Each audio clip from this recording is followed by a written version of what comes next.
Like, there have to be reasons that you get up in the morning and you want to live.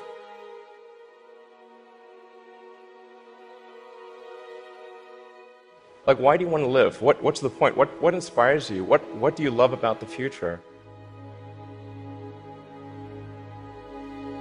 And if we're not out there, if the future does not include being out there among the stars and being a multi-planet species, I find that it's incredibly depressing if that's not the future that we're going to have.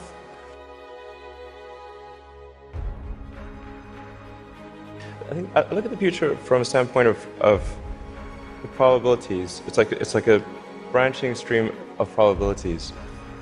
And there are actions that we can take that affect those probabilities. Becoming a multi-planet species and spacefaring civilization, this is not inevitable. It's very important to appreciate this is not inevitable.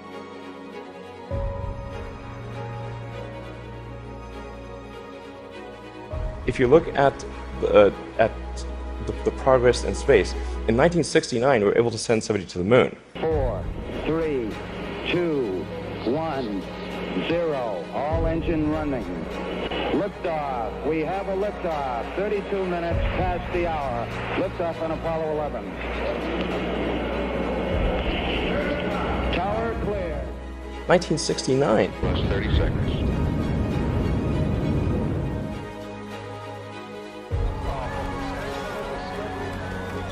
Then we had the space shuttle. The space shuttle could only take people to low Earth orbit.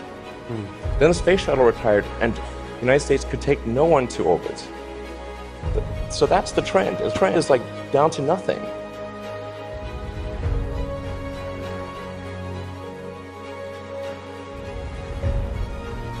People are mistaken when they think that technology just automatically improves. It does not automatically improve.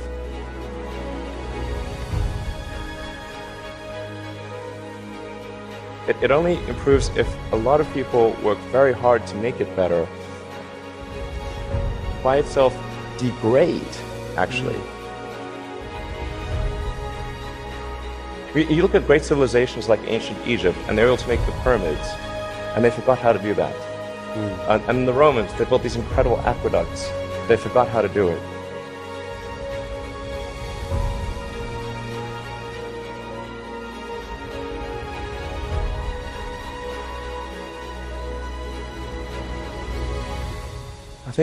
I think the value of beauty and inspiration is very much underrated, no question. But I want to be clear. I'm not trying to be anyone's savior. That is not the. I'm just trying to think about the future and not be sad.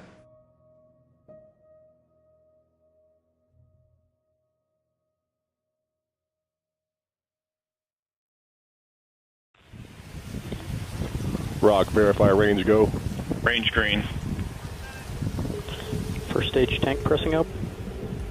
A well thought out critique of whatever you're doing is as valuable as gold. That third failure in a row, did you think, I need to pack this in? Never. Why not? I don't ever give up.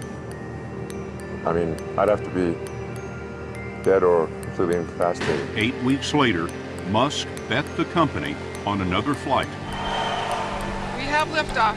And this time around, everything worked. Perfect. If that fourth launch hadn't worked, that would have been it. We would have not had the resources to mount the ship. Successful entrepreneurs probably come in all sizes, shapes, and flavors. Some of the things I've described already, I think, are very important. I think really an obsessive nature with respect to the quality of the product. Really liking what you do, whatever area that you get into. Given that, even if you're the best, there's always a chance of failure. So I think it's important that you really like whatever you're doing. If you don't like it, life is too short. When my brother and I were starting our first company, Instead of getting an apartment, we just rented a small office and we slept on the couch. We had just one computer, so the website was up during the day and I was coding at night. 7 days a week, all the time. You just keep going and get it done. Put $90 billion, like 50 years worth of breaks into solar and wind, to Solyndra and Fisker and Tesla and Enter1. I mean, I had a friend who said you don't just pick the winners and losers, you pick the losers. I'm available 24/7 to help solve issues. Call me 3 a.m. on a Sunday morning, I don't care. But his bets have paid off. We didn't just repay the principal, we actually repaid it with interest and a bonus payment. So ultimately, the U.S. taxpayer actually made a profit of over $20 million on this loan. Work like hell. I mean, you just have to put in, 80 to 100-hour weeks every week. If other people are putting in 40-hour work weeks and you're putting in 100-hour work weeks, you will achieve in 4 months what it takes them a year to achieve. A natural human tendency is wishful thinking. So a challenge for entrepreneurs is to say, well, what's the difference between really believing in your ideals and sticking to them versus pursuing some unrealistic dream that doesn't actually have merit? Your product or service needs to be much better. It can't be a little bit better. So all those things improve the odds of success. I think my sort of drive to get it done is somewhat disconnected from hope, enthusiasm, or anything else. I actually just don't care about hope or enthusiasm, motivation. I just give it everything I've got, irrespective of what the circumstances may be.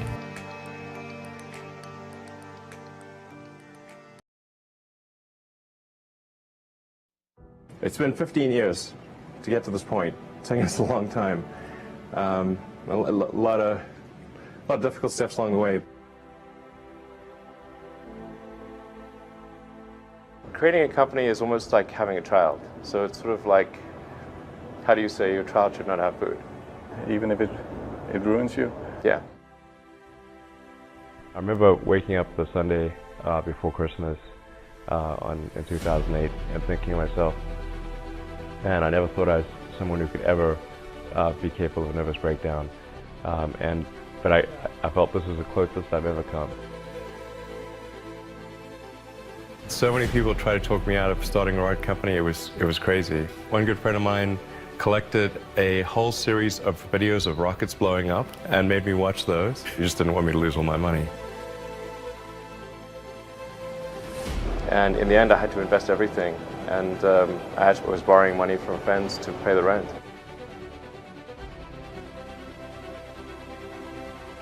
What we'd like to do is to establish a city on Mars and help make humanity a multi-planet species and a true spacefaring civilization. That's the ultimate goal. I'm not saying we will do it, I'm just saying we're going to try. You had that third failure in a row. Did you think, I need to pack this in? Never.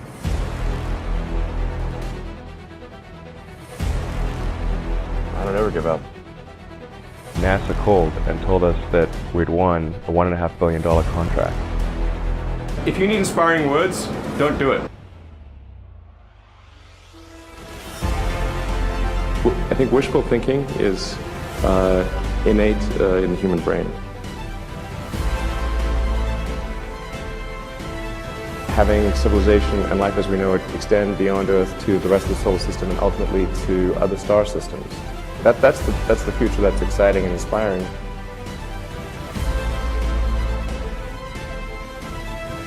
You need things like that to be glad to wake up in the morning. We're doing these things that seem unlikely to succeed, and we've been fortunate, and at least thus far they have succeeded. Life can't be just about solving problems. Like, there have to be things that are inspiring and exciting that make you glad to be alive.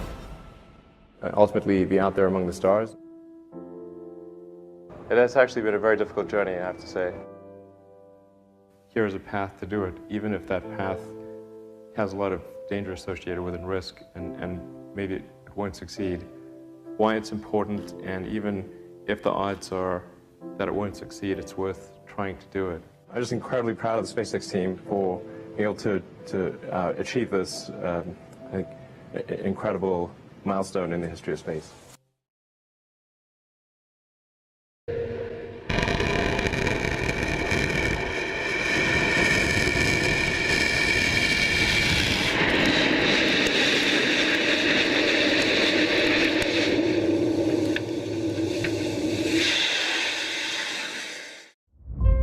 SpaceX has got 5,000 people, and I get a lot of attention, but they really did the work.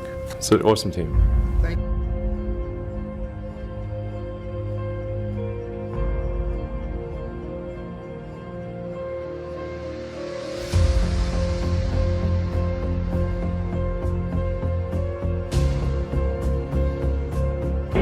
Seconds and counting.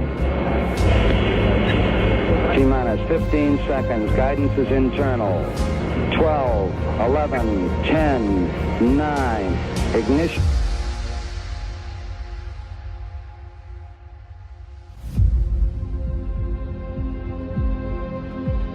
I think we're at the dawn of a new era, and I think it's going to be very exciting. What we're hoping to do with SpaceX is to push the envelope and provide a reason for people to be excited and inspired to be human. We managed to do 3 launches, but they failed. And I actually only had money for 3 launches, but we managed to. That was the original plan. Well, after 3, if we haven't succeeded, maybe that should be that's it. But we managed to scramble and put together the parts for one final launch, and it worked.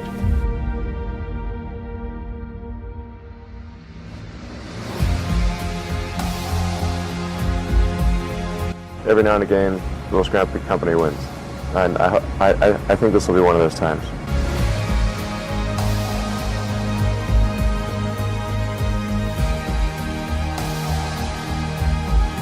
Three, 2, 1, 0. All engine running. Liftoff. We have a liftoff. 32 minutes past the hour. Liftoff on Apollo 11. I think it's important that humanity become a multi-planet species. I think most people would agree that a future where we're a spacefaring civilization is inspiring and exciting compared with one where we are forever confined to Earth until some eventual extinction event. That's really why I started SpaceX.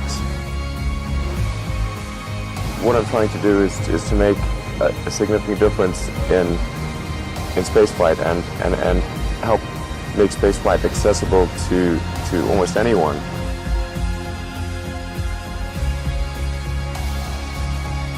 When something is important enough, you do it even if the odds are not in your favor.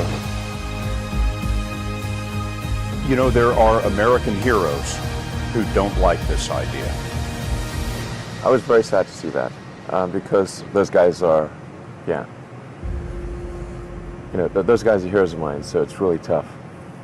I wish they would come and visit and see the hardware that we're doing here. And I think that would change their mind.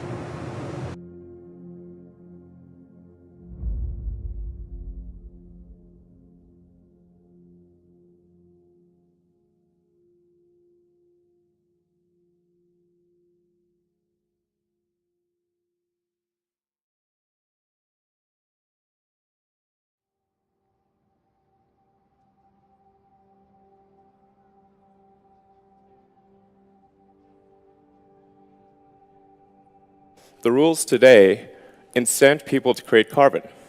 And this is madness. And whatever you incent will happen.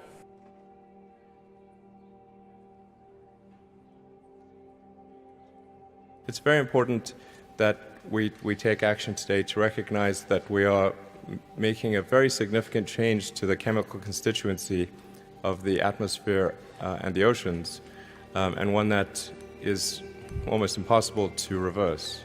When we look back on these days in the future, we want to be able to say that we did the actions that were right, the actions that were important. 20, 30, 40 years in the future, what do you say to your kids or your grandkids?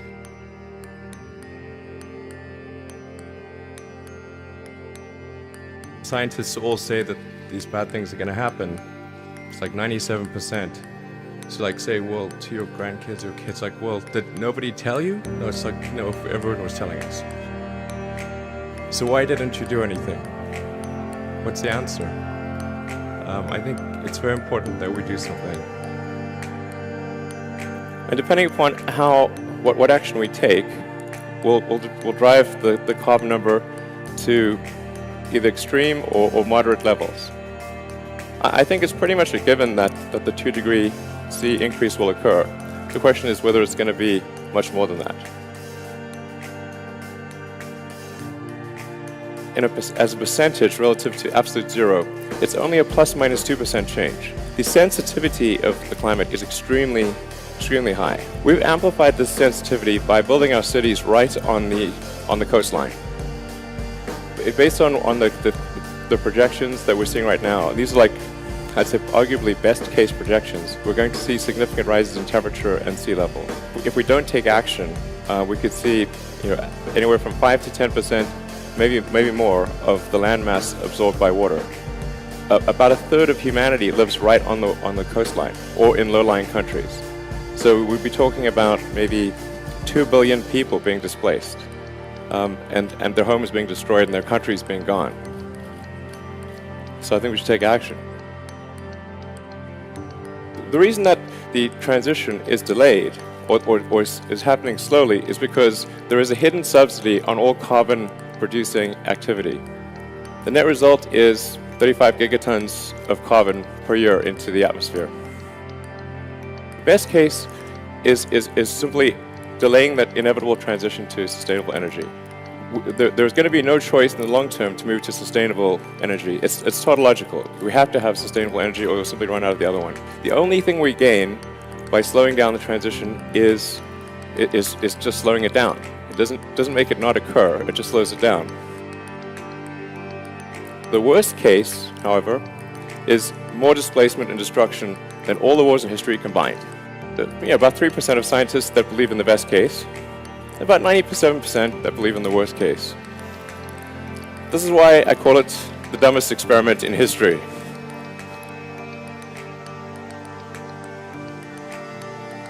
The goal is to exit the era as quickly as possible. But the new goal is to move to a sustainable energy future. And we want to use energy sources that will be good for 1 billion years.